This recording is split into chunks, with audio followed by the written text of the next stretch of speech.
할렐루야, 반갑습니다. 제가 성도 여러분들의 성경학식을 한번 체크해 보는데 고린도전서 13장 14절을 혹시 외우고 계시는 분 있습니까?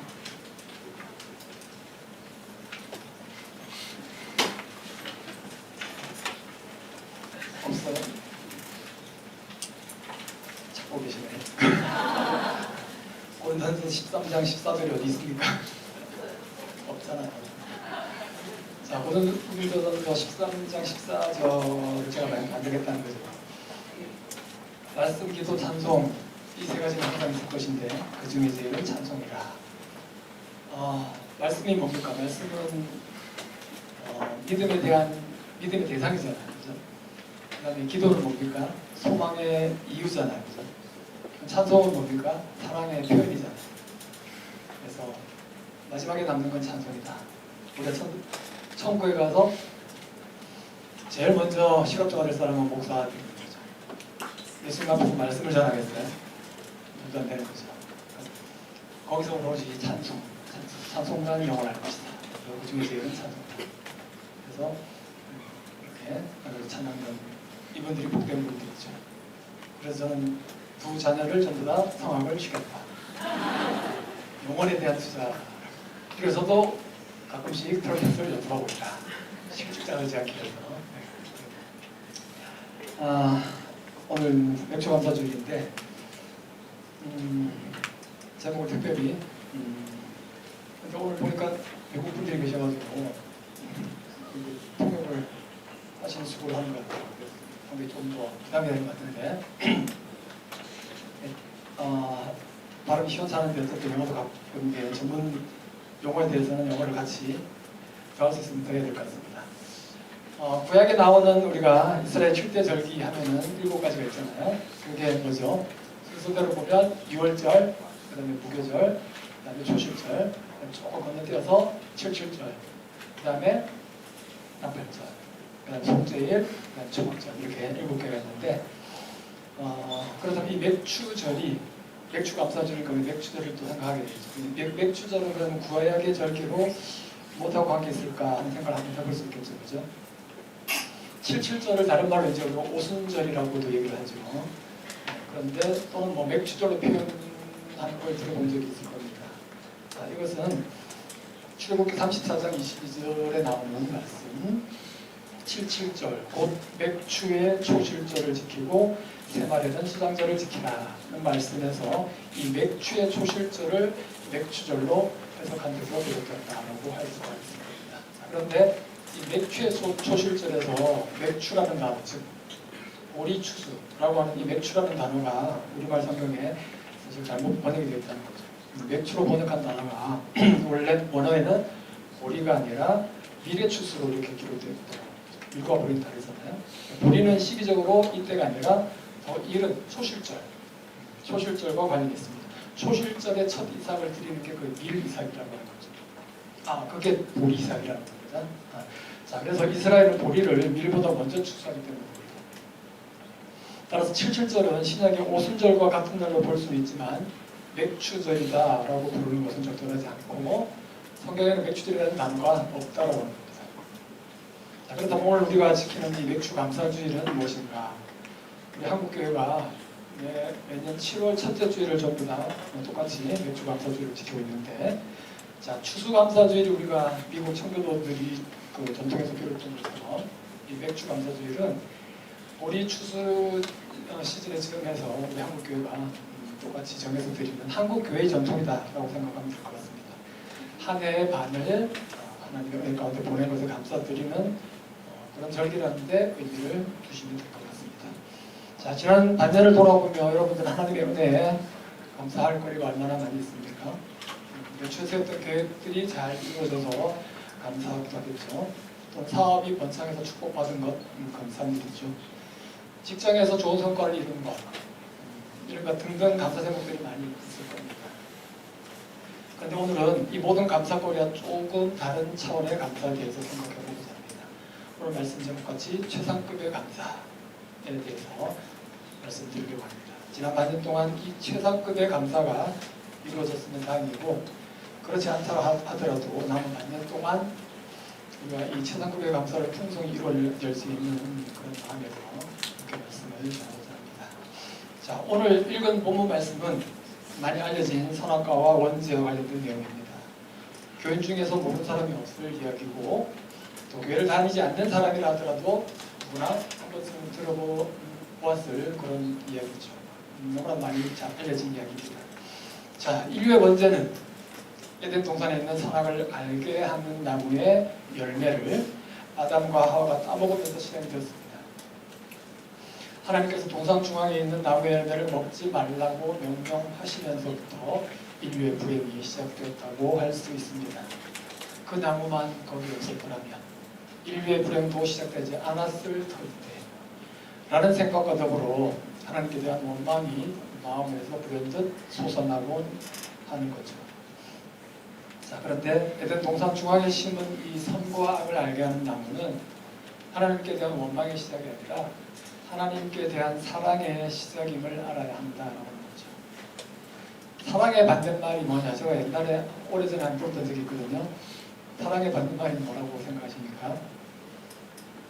뭐 그때 나온 오답은 미워하다. 그 다음에 무관심 뭐 이렇게 뭐 오답이라고 하기보다 제가 원하지 않는 대답. 제가 원하는 답은 사모님 그때 뭐였죠? 혹시 기억하세요? 기억 안 나시죠? 사모님이 그때 제가 오답이라고 생각한 답을 하셔가지고 사랑의 하다의 반대는 미워하다가 아니라 좋아하다. 좋아하다가 사랑의 반대다라고 그러죠. 자, 우리가 사랑을 정의하기가 굉장히 쉽지 않지만 이렇게 정의해보면 어떻겠습니까? 사랑은 상대방이 원하는 걸 내가 먼저 들어주고 싶어하는 마음에서 출발한 거다. 시작된다고 하는 거죠. 그렇지만 좋음은 내가 원하는 것을 상대방이 먼저 들어주기를 바라는 마음에서 시작된다라고 하는 거죠. 다시 말해서 사랑은 상대를 위한 배려가 먼저고 좋음은 나를 위한 배려라고 할 수 있기 때문에 그런 의미에서 우리가 이 두 개는 서로 반대말이라고 해도 크게 틀리지 않지 않을까 그런 생각을 하게 됩니다. 하나님은 다른 피조물과 달리 사람을 사랑의 대상으로 만드셨습니다. 다른 피조물을 만드신다고 해서 한번 좋았다가 하나님이 그것을 좋아하시는 거예요. 좋음의 상대입니다. 그냥. 그런데 우리 인간은 사랑의 대상으로 만드셨습니다. 그래서 우리를 위해 온갖 좋은 것들을 베풀어 주셨습니다. 그리고 하나님도 우리가 하나님을 사랑하기를 원하셨죠. 그래서 하나님이 원하는 걸 우리에게 알려주고 싶어 하셨다는 겁니다. 그것도 최소한의 부담으로.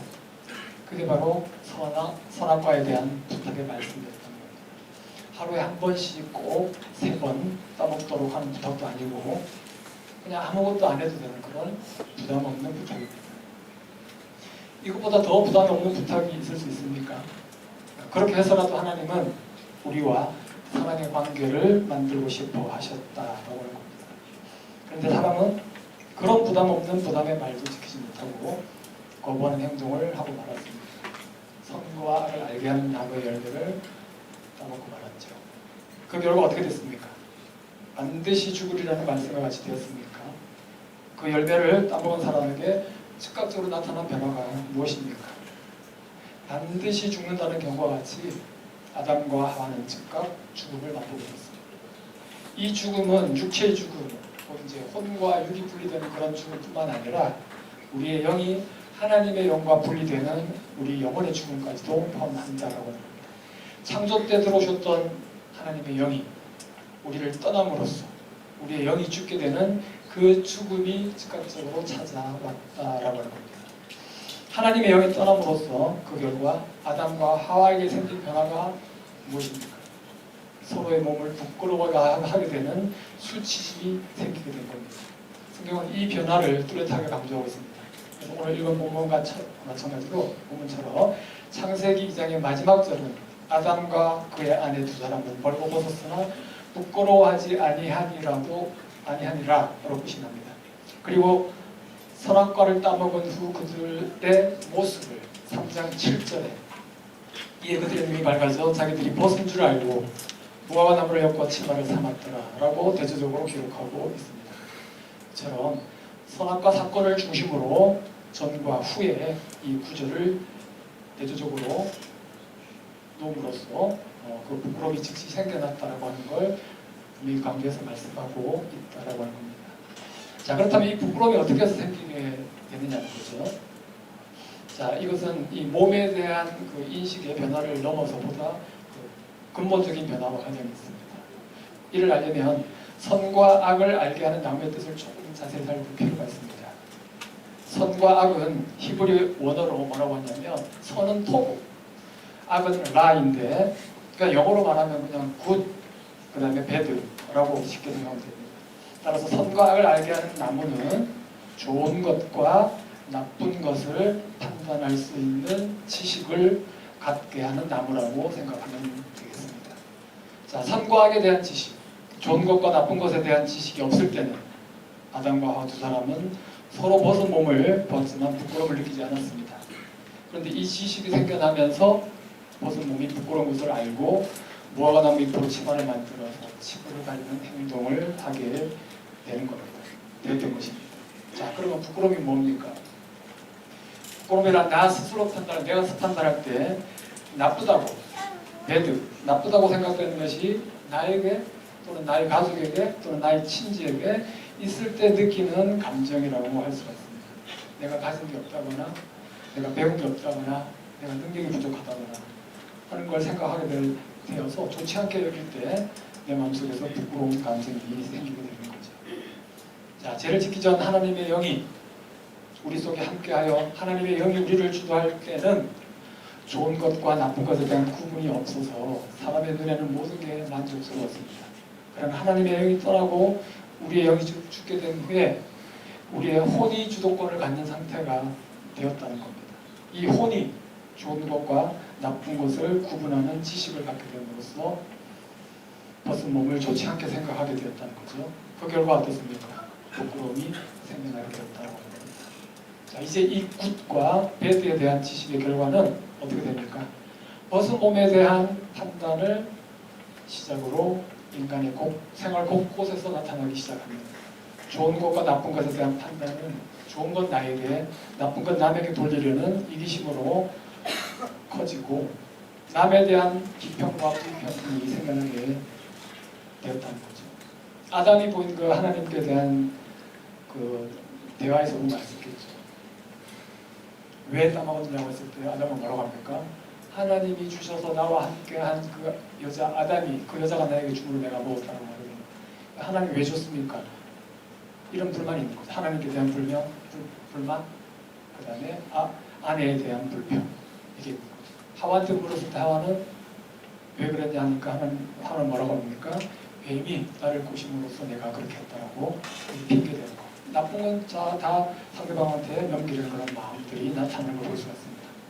자, 인류가 범하는 각종 죄는 좋은 것과 나쁜 것을 구분하는 마음에서 시작되었다고 할 수 있습니다. 좋은 것에 대한 기준은 대부분의 사람이 공통적으로 가지고 있죠. 따라서 좋은 것을 소유하고 싶은 마음 똑같겠죠. 나쁜 것을 멀리하고 싶은 마음 다 똑같겠죠. 그렇다면 어떻게 됩니까? 이런 욕구들이 충돌할 수밖에 없는 거죠. 사람의 욕구는 끝이 없는데 물질과 환경은 제한적이기 때문에 그럴 수밖에 없는 거죠. 결국 어떻게 됩니까? 미움과 다툼과 살인이 생길 수밖에 없는 겁니다.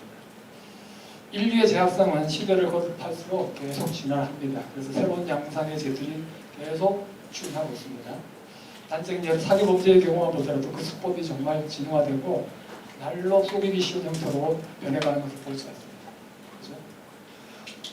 결국 우리는 선과 악에 대한 지식의 열매가 주는 그 결과의 심각성, 곧 원죄의 심각성이 얼마나 큰지를 우리가 실감할 수가 있다고 하는 겁니다. 만일 아담과 하와가 선악을 알게 하는 나무의 열매를 따먹지 않았더라면 어떻게 됐을까? 그 열매를 먹기 전 그들은 어떤 상태였을까? 분명 좋은 것과 나쁜 것에 대한 지식을 갖지 않은 상태였을 겁니다. 눈에 보이는 대상에 대해서 좋거나 나쁘다는 판단을 내리지 않는 상태는 그러면 어떤 상태를 말할까?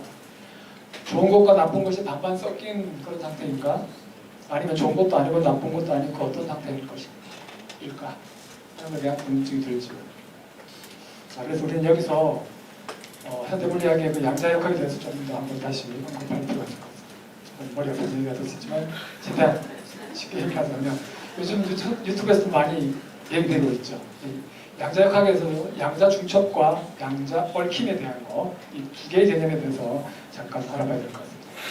자, 양자역학은 전에도 말했듯이 눈에 보이지 않는 작은 세계를 설명하는 법칙입니다. 눈에 보이는 거시적인 세계, 이거는 뉴턴 역학으로 이미 다 완성된 겁니다. 하지만 양자역학은 뉴턴 역학으로 적용할 때 안 맞는 거예요. 그래서 새롭게 만들어진 게 20세기 이후에 만들어진 학문이 바로 양자역학이다라고 합니다. 자, 이 양자역학의 말은 양자 중첩이라고 하는 거, 자, 퀀텀 슈퍼포지션이라고 합니다. 이런 단어들 좀 써야 될 것 같아요. 이준호 학생, 이준호 친구 번역할 것 같아요. 자, 그래서 퀀텀 슈퍼포지션이라고 하는데, 자, 이거는 뭐냐면 서로 반대되는 특성이 한 입자에 동시에 있는 겁니다. 자, 원자를 구성하는 입자 중에서 제일 중요한 게 뭐냐면 제일 작지만 제일 중요한 게 전자입니다. 지금 우리가 누리는 모든 이 문명의 이기들은 전부 다 전자의 작용입니다. 전자가 굉장히 큰 역할을 합니다. 눈에 보이지 않는 그 작은 질량은 9.11 곱하기 10의 마이너스 31kg 0점 한 다음에 0이 30개 있는 거예요. 그러니까 얼마나 작아요. 정말 존재의 가치가 없는 그 전자가 지금 우리 세상을 이렇게 만들고 있다는 거예요. 네. 모든 게 다 전자하고 관계 있습니다. 자, 그런데 이 전자가 중첩 상태에 있다. 전자는 입자냐 파동이냐. 막 이렇게 따지다가 결국 지금 알아내는 겁니까? 전자의 이중성이라고, 물질의 이중성이라고 하는 그런 개념이 생겨나는데, 이게 결국 뭐냐면 전자는 입자성과 파동성을 동시에 가지고 있다. 이게 양자 중첩이라는 개념으로 설명할 수 있는 겁니다. 그래서 어떤 사람은 그러니까 전자는 파동이라 해도 안 되고 입자라고만 해도 안 되는 거예요. 그래서 입자와 파동을 다 가지고 있기 때문에, 그래서 팔입자라고 하자라고 이렇게 제안하는 사람도 있습니다. 자, 그런데 문제는 뭐냐면 이 입자와 파동의 중첩 상태를 인간은 결코 볼 수가 없다는 거예요. 전자가 입자이면서 파동인데 그걸 우리가 확인할 수 있을까? 눈으로 확인을 하려고 하면 절대로 확인이 안 된다는 거예요. 그 인간 어떤 누구도 확인이 안 됩니다. 우리가 확인할 수 있는 건 뭐냐? 둘 중에 하나. 입자성이든 파동성, 둘 중에 하나. 파티클이냐 웨이브냐, 둘 중에 하나만 우리가 확인할 수 있다라고 하는 거죠. 어떤 장비를 사용해도 둘 중에 하나입니다. 그리고 이때 우리가 어떤 걸 하나를 확인할 때 이때 뭐라고 말하냐면 전자의 중첩 상태가 붕괴되었다라고 말합니다. 파동성과 입자성을 다 가지고 있는, 우리가 안 볼 때는 그게 가지고 있는데 우리 눈에 나타나는, 우리한테 확인되는 그 전자는 두 개 중에 하나만 보이는데 이때 그 상태를 그 중첩 상태의 붕괴라고 말합니다. 그러니까 우리는 붕괴된 상태만 볼 수 있다. 컬랩스 붕괴라고 합니다. 붕괴된 상태만 볼 수 있다고 하는 거예요. 이게 중요합니다. 붕괴라고 하는 말을, 붕괴라고 하는 말을 붙였는데 굉장히 적절한 표현 같아요. 자, 그렇다면 이 또 하나의 그러니까 전자가 보여주는 또 하나의 예가 바로 뭐냐면 중첩 말고 중첩의 예로 또 어떤 게 있냐면 이런 게 있습니다. 회전운동. 전자가 우리 지구가 지금 자전을 하죠. 지구는 서에서 동으로 자전을 합니다. 그래서 태양이 동에서 서로 뜨는 거죠. 돌고 있는데 마찬가지로 전자도 돌고 있습니다. 전자가 스핀이 있다고 하죠. 스핀을 하죠. 근데 그 스핀이 어떤 스핀이냐면 시계 방향 아니면 반시계 방향. 우리가 눈으로 관측할 때 전자는 시계 방향으로 돌든지 아니면 반시계 방향으로 돌든지 둘 중에 하나가 관측이 돼요. 그런데 우리가 안 볼 때는 전자는 시계 방향과 반시계 방향 운동이 중첩되어 있어요. 이게 무슨 말이에요? 시계 방향으로 도는 운동과 반시계로 도는 운동이 같이 섞여 있다고 하는 게 무슨 회귀한 이야기냐는 거죠. 이해가 안 되는 거예요. 그런 중첩 상태가 있는 거예요. 회전 운동도 중첩되어 있어요.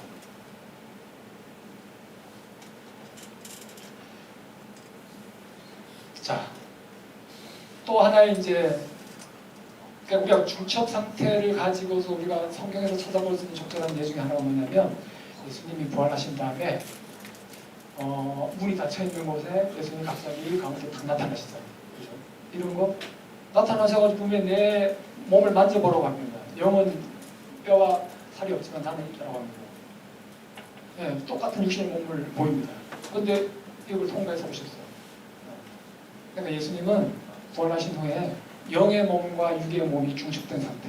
양자역학적 표현을 빌지 않고 있습니다. 우리에게 보이는 건 육신의 몸으로 보입니다. 우리에게 그 두 개가 붕괴된 상태인 육신의 몸으로 보이지만 우리와 상관없이 예수님이 계실 때는 중첩된 상태로 그렇게 계신다. 이런 식으로 해서 우리가 한번 성경에 있는 부분들을 갖다가 이런 개념들을 적용해서 한번 생각해 볼 수 있는 거죠. 자, 그 다음에 아까 말한 것처럼 양자 얽힘이라고 하는 거거든요. 얽힘인데 이것도 굉장히 중요한 개념이에요. 이건 뭐냐면 빛 두 개가 양쪽에서 빛 알갱이 두 개가 이렇게 와서 충돌을 딱 하면 빛이 사라지고 뭐가 생기냐면 대신 전자가 생겨날 수가 있어요. 쌍생성이라고 두 개가 생겨나는데 이 생겨난 두 개가 보면 어떻게 되냐면 양쪽 방향으로 반대로 운동을 합니다. 운동을 하는데 하나는 전자, 하나는 양전자라고 해요. 하나는 마이너스 전기, 하나는 플러스 전기로 하죠. 왜냐하면 이게 생겨날 때 이제 보존 법칙이라고 하는 게 있어서 전하가 보존돼요. 처음에 왕자 두 개, 빛 두 개는 전기가 없기 때문에 그 이후에 생겨난 입자도 전기가 없어요. 하나가 플러스면 하나가 마이너스 해가지고 플러스 마이너스 제로 이렇게 돼야 되는 거예요. 전하량 보존 법칙에 따라서 그렇게 되는 거예요. 그 다음에 또 그다음에 이제 가군동량 보존을 해가지고 얘가 이제 생겨나서 전자가 양쪽 방향으로 가는데 회전하면서 간다 했죠. 맞아요. 전자가 스핀을 가진다 했죠. 가는데 중첩된 상태로 지금 얘가 가는데 만약에 두 개가 갈라져서 가는데 이쪽에 어느 하나를 이쪽으로 갈라진 얘를 갖다가 내가 보면 봤을 때 시계 방향으로 도는 게 확인된다고 하면 이쪽에 있는 이쪽으로 간 얘는 안 보더라도 얘는 반시계 방향. 내가 얘를 반시계로 관측했다 그러면 얘는 안 보더라도 얘는 시계예요. 그러니까 얘를 보면 얘에 대한 정보를 바로 알 수 있다고 하는 거죠. 이걸 갖다 뭐라고 하냐면 양자 얽힘이라고 말합니다. 인탱글먼트, 퀀텀 인탱글먼트. 이거 이해 못하는 거죠. 얘를 봤는데 어떻게 얘를 바로 알 수 있느냐. 우리가 뭔가를 알려면 정보가 와야 되는데 정보는 빛의 속도를 초과해서 근데 즉시로 아는 거예요. 둘 사이의 거리가 뭐 안드로메다까지 떨어져 있다 하더라도 얘가 바뀌는 순간 얘도 바로 바뀝니다. 똑같이 동시에. 이게 양자 얽힘. 그래서 아인슈타인은 이걸 도저히 이해할 수 없어서 유령 같은 원격 작용이다 라고 하면서 비난한 거겠죠. 그런데 실제로 이 양자 얽힘 현상이 오늘날 실험에서 실현이 됩니다. 그래서 2022년 안토 찰린거 교수 외 이명이 노벨 물리학상을 받기 위해서 양자 얽힘 현상을 설명해서 노벨 물리학상을 받았다. 노벨 물리학상을 받았다는 얘기는 실험으로 입증되었다.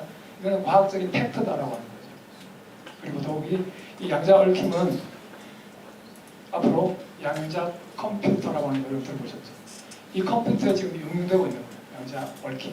그래서 지금 현재 슈퍼컴퓨터가 한 10억 년 걸려서 계산해야 될 것 같다가 양자 컴퓨터는 1시간 만에 해결해버립니다.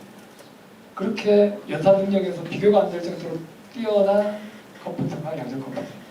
그리고 양자 통신 이런 것들도 전부 다 지금 이용돼요. 그래서 앞으로 뭐 수년 내에 이 양자 컴퓨터가 상용화되면서 우리가 사는 세상을 새롭게 변화시킬 것 같습니다. 그래서 제2의 불이다라고까지 얘기를 하고 있습니다. 자, 미국의 천재 물리학자 리처드 파인만은 이렇게 말했습니다. 이 세상에 양자 역학을 이해하는 사람은 아무도 없다. 이 사람이 대가입니다. 양자 역학의 대가예요. 이 사람보다 잘하는 사람은 없습니다. 그런데 이 사람은 그렇게 말했어요. 그건 뭡니까? 양자 중첩, 양자 얽힘 이런 상태를 이성적인 언어로 표현하거나 납득하기 어렵다는 겁니다. 그의 말에는 이해의 방점이 있다는 거죠. 따라서 양자역학도 이해가 아니라 믿음의 차원에서 받아들일 수밖에 없다라고 합니다. 히브리서 11장 1절에 보면 믿음은 바라는 것들의 실상이요 보이지 않는 것들의 증거니라고 말씀합니다. 보이지 않는 것들은 우리의 눈으로 확인이 안 되는 원자들의 세상이라고 적용해 볼 수 있겠죠. 물론 다른 뜻이지만 자 그렇게 적용해보면 증거는 무엇이 어떠하다는 것을 입증하는 역할을 하잖아요. 따라서 눈에 보이지 않는 원자들의 세상이 어떠하다라고 하는 걸 입증하는 건 결코 이해가 아니라 믿음이다라고 하죠. 그 사람 말하고도 서로 일치하죠. 그러니까 양자역학이 물리학의 발전을 할수록 창조의 본질에 더 가까이 다가가는 것 같고 하나님의 품성을 더욱더 가까이서 알게 되는 그런 역할을 하는 것 같습니다. 자, 그럼 다시 이전 질문으로 돌아와서 좋은 것과 나쁜 것을 구분할 수 없을 때 아담은 어떤 상태가 있을까? 양자 중첩의 개념을 적용한다면 이런 생각이 가능하다는 거죠. 즉 아담이 선악과를 따먹기 전에는 선과 악, 곧 좋은 것과 나쁜 것이 중첩된 상태에 있었을 것이다. 이 중첩된 마음이 어떤 마음인지 정확하게 아는 건 어렵지만 아마도 만족감을 느끼는 상태였을 것이 틀림이 없다. 조금 더 구체적으로 말하면 시편 23편에 있는 말씀처럼 푸른 초장에 누워있는 양, 실만한 물가로 인도함 받는 그 양의 상태를 연상을 하면 좋을 것 같습니다. 자, 어떤 상황에서 어떤 일을 하더라도 그 상황에서 그 상황에 대해서 만족할 수 있는 그런 상태였을 거라는 거죠. 불만과 불편이 있을 수 없었을 것입니다. 자, 간단한 예로 아담이 범죄하기 전 한 일이 딱 하나 나와 있는 거죠. 그게 바로 창세기 2장 19절에 나왔습니다. 아담이 하나님이 아담 앞으로 각종 생물을 이끌어 가셨는데 그 모두에게 이름을 붙여주었다는 겁니다. 생물수가 생물 종이 몇백도 아니고 수만 종이었을 텐데 그 모두를 사랑하는 마음으로 이름을 하나하나 붙여주며 불러주었다라고 되어 있습니다. 그거 보통 짜증나는 일이 아닐 수 있잖아요. 그죠? 이거 뭐 하는 짓이야? 얘또 왜 이렇게 생겼어? 넌 꼴도 보기 싫어. 바퀴벌레도 있었을 거 아니에요. 이렇게 다 사람들 이름 다 불러줬다라고 거죠. 그런데 그런 상태에 있던 아담과 하와가 선악과를 따먹어보고 그 마음이 즉시 변하고 말았다. 양자 중첩의 붕괴처럼 그런 마음이 붕괴되고 말았다. 그래서 붕괴라고 하는 말을 너무 잘 붙였잖아요. 붕괴되고 말았습니다. 붕괴한 마음을 갖고 난 뒤로는 어떤 일이나 어떤 상황을 만나게 되면 그것에 대해서 좋은 것 또는 나쁜 것으로 판단하는 그런 마음을 갖게 되었다고 하는 겁니다. 더 문제는 이 두 개가 얽혀있던 거예요. 내가 어떤 상황을 좋은 것이라고 판단하는 것은 이와 다른 어떤 것에 대해서는 동시에 나쁜 것으로 판단할 수밖에 없게 된다는 겁니다. 마찬가지로 내가 어떤 것에서 나쁜 것으로 판단한다는 얘기는 동시에 다른 어떤 것에 대해서 좋은 것으로 판단한다는 것과 같다는 거죠. 예를 들어서 내가 주변 사람 중에 누군가를 좋은 사람이라고 판단한다면 동시에 그 사람과 다른 모습을 보이는 누군가를 향해서 나쁜 사람이라고 판단하는 마음을 동시에 갖게 한다는 겁니다. 흔히 이생에서 우리가 뭐 이상형을 얘기하잖아요. 그죠? 근데 내가 이상형을 갖고 있다는 것은 좋아하는 타입을 갖는다는 것이고 이런 마음 동시에 그렇지 못한 사람에 대해서 싫어하는 마음을 갖는다는 걸 의미한다는 거죠. 우리를 그래서 가끔 이런 말 하죠. 죽은 것이 미운 사람 이렇게 하잖아요. 그죠? 나도 모르게 무의식적으로 나에게 좋은 사람에 대한 판단이 생길 때 미운 사람에 대한 판단이 생겼기 때문입니다. 라고 이렇게 그렇게 볼 수도 있겠죠. 자, 이처럼 양자 얽힌과 같이 사람 마음속에 생기는 좋음과 싫음의 감정도 함께 얽혀 있는 것 같다라고 합니다. 결국 인류의 문제, 인류의 불행은 서로 얽히게 된 이 두 마음에서 비롯되는 것 같습니다. 좋은 걸 더 많이 가지려는 욕심이 다툼과 죽임과 전쟁을 일으키고 싫어하는 걸 더 멀리하려는 마음이 미움과 증오와 살인을 불러일으키는 것 같습니다. 인류의 온갖 제약이 결국 얽힌 이 두 마음에서 시작되었음을 알 수가 있다고 합니다. 하나님께서 독생하신 그 아들을 이 땅에 보내신 건 창조 때의 모습을 잃고 붕괴된 얽힌 두 마음을 다시 하나로 합쳐서 창조 이전의 모습으로 창조 때의 모습으로 되돌리기 위해서는 겁니다. 모든 사람의 마음속에 좋아하는 것과 싫어하는 것으로 나누어진 이 세상을 예수 그리스도의 십자가로 다시 하나로 합치기 위해 그 아들을 보내셨다라는 겁니다. 마가복음 11장에 보면 예수님께서 무화과 나무를 저주하는 사건이 나옵니다. 굉장히 난해한 부분이라고 알려져 있죠. 때도 아닌 무화과 나무를 보고 시장 하나를 보고 가서 뭐 따먹을 열매가 있나 살펴보시는데 없는 거죠. 그래서 예수님께서 화가 나서 그 나무를 저주하셨다라고 생각할 수도 있겠죠. 그죠? 근데 그게 아니라는 거죠. 자, 이 사건을 우리가 도대체 어떤 의도인 것으로 우리가 읽어야 되냐는 겁니다. 우리가 이 사건을 잘 이해하지 못하는 건 무화과나무의 열매에 주목할 때입니다. 그러나 이 사건에 우리가 주목할 건 열매가 아닙니다. 바로 무화과나무 잎사귀. 왜냐하면 이 잎사귀가 창세기 3장 오늘 읽은 본문 말씀에서 아담과 하와가 부끄러움을 가리기 위해서 치마로 엮었던 바로 그 무화과 나무 잎사귀를 떠올리게 하기 때문입니다. 그렇습니다. 예수님은 선과 악에 대한 지식으로 알게 된 부끄러움을 가리기 위해 아담과 하와가 사용한 무화과 나무의 잎사귀를 날려버리셨습니다. 그 무화과 나무 잎사귀 대신 그분이 우리의 부끄러움을 처리하시기 위해서 오셨기 때문입니다. 예수 그리스도가 내 마음속에 들어오시면 그런 부끄러움은 사라지게 됩니다. 우리의 부끄러움을 일시적으로 가리는 잎사귀가 아니라 우리의 부끄러움을 영원히 씻어버릴 예수 그리스도이기 때문입니다. 예수님은 세리와 창기들, 나병 환자들과 함께 하시며 그들의 친구가 되어 주셨습니다. 세리와 창기, 나병 환자들은 유대인들에 의해서 배드, 나쁘다고 판단된 자들입니다. 좋다고 판단받은 자들과 함께 할 수 없는 자들입니다. 예수님은 그들이 분류한 선과 악의 그 세계를 허무시기 위해서 이 땅에 오셨다는 겁니다. 예수님은 아담의 범죄 이후에 선과 악으로, 좋은 것과 나쁜 것으로, 굿과 배드로 나누어진 세상을 하나로 만들기 위해서 이 십자가를 지셨다라고 합니다. 오늘 기도하신 우리 형제님 그 기도 가운데도 나왔지만 마태복음 11장 28, 30절 수고하고 무거운 짐진자들아 다 내게로 오라 내가 너를 쉬게 하리라. 나는 마음이 온유하고 겸손하니 나의 멍에를 메고 내가 내게 배우라. 그러면 너희 마음이 힘을 얻으리니 이는 내 멍에는 쉽고 내 짐은 가벼우리라 하시니라. 가방은 현대인들의 필수품이죠. 많은 사람들이 들고 다닙니다. 자, 이 성경 말씀을 현대적 표현으로 바꾸면 이렇게 할 수 있겠죠. 수고하고 무거운 가방을 든 사람아 내게로 오라. 자, 오늘날 우리는 이 가방을 무겁게 채워서 들고 다니기 때문에 고생을 많이 하고 있습니다. 가방은 영어로 BAG입니다.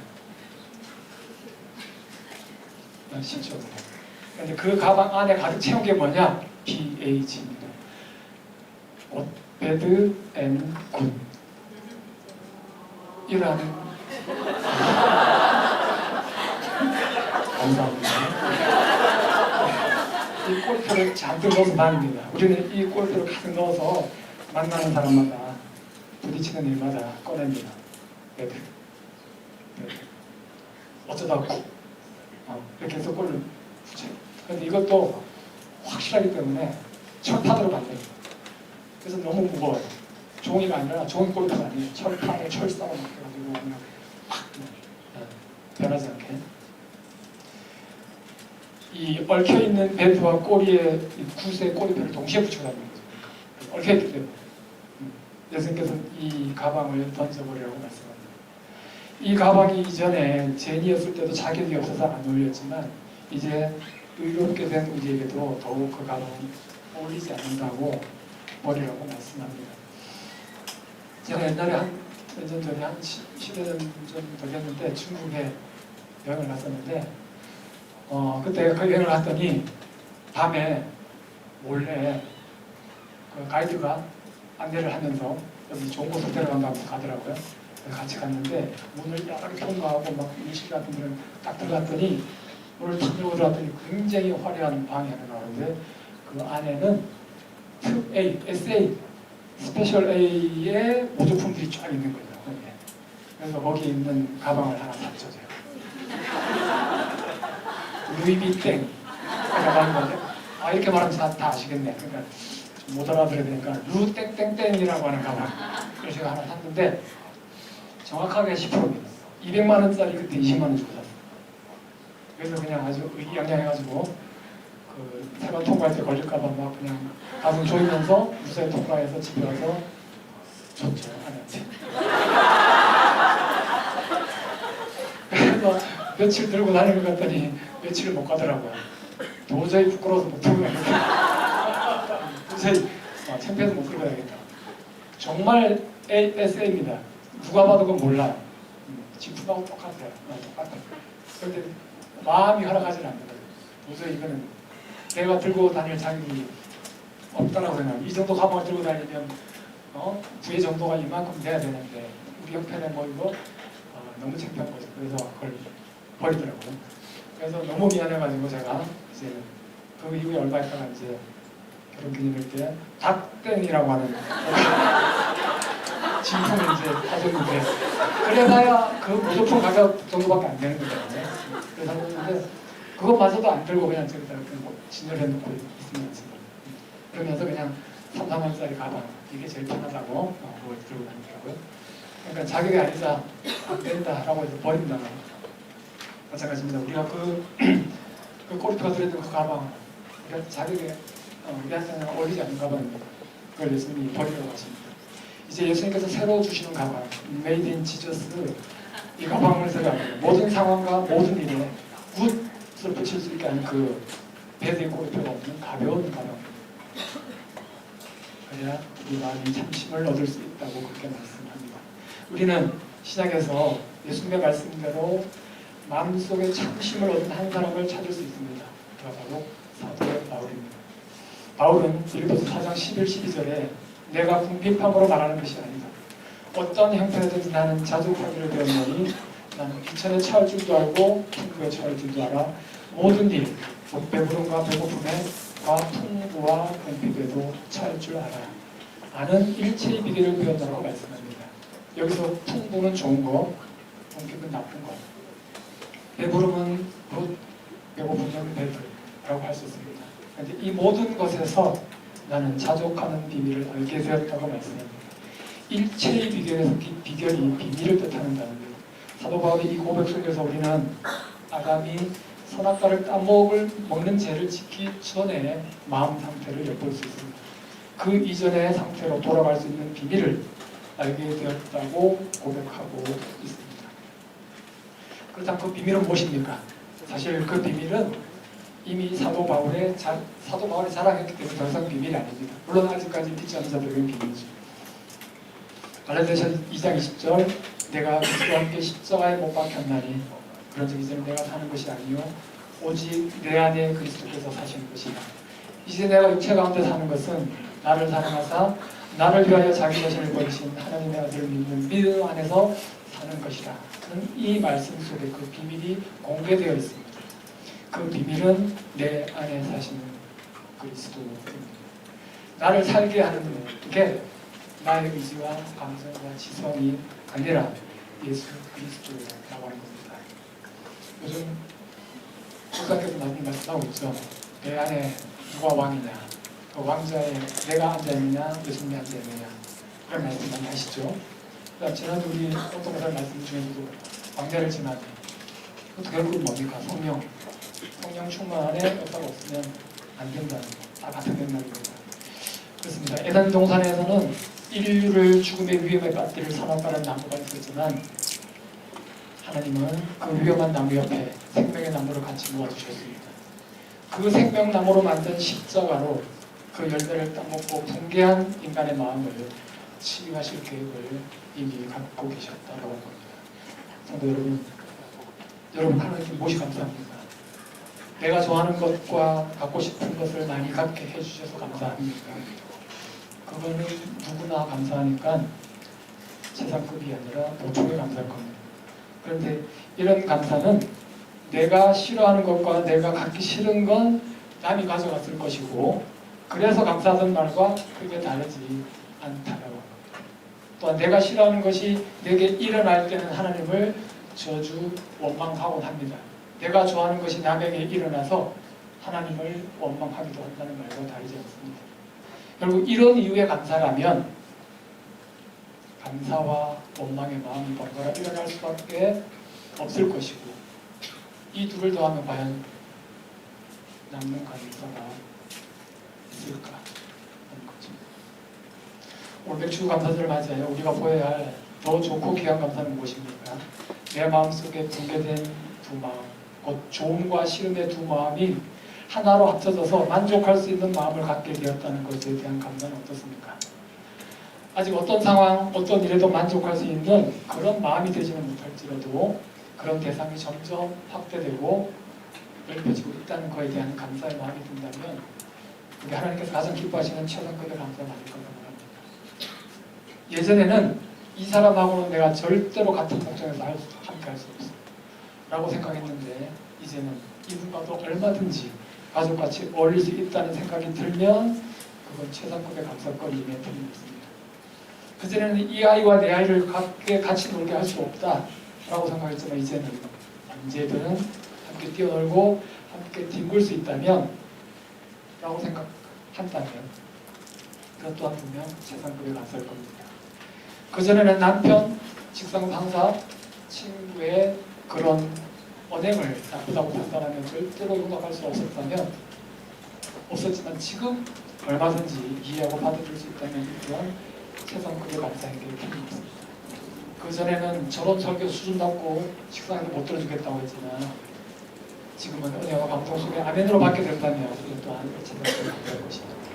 조음과 시름에 분개된 마음이 만족하는 마음으로 회복되어서 그 지붕이 조금씩 넓혀지기를 소망한다면 하나님께서 보시기에 얼마나 기쁘실까 하는 거죠.